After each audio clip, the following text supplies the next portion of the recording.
A surge in military spending in Europe last year did not make the bloc safer, said a Croatian military expert.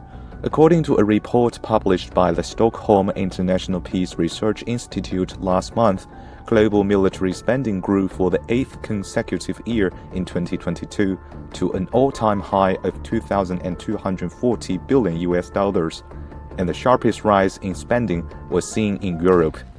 Pa definitivno što imate više naoružanja, to u stvari je manja sigurnost, ako ćemo iskreno.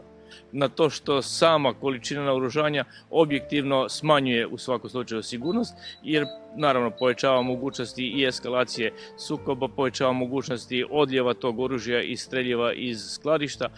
Meanwhile, Ogorek said military aid to Ukraine and concerns over a heightened threat from Russia have strongly influenced many other states' spending decisions.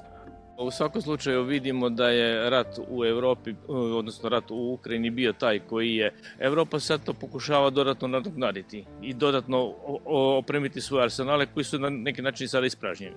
Ogorek said that although increasing military spending was a common choice for many European countries last year, this has not improved security for these countries, but has served the interests of the US military industry.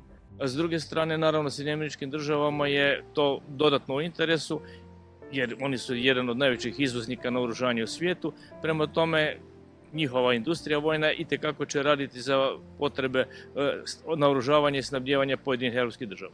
CIPRI's report found that European NATO states increased their arms imports from the United States by 65% last year.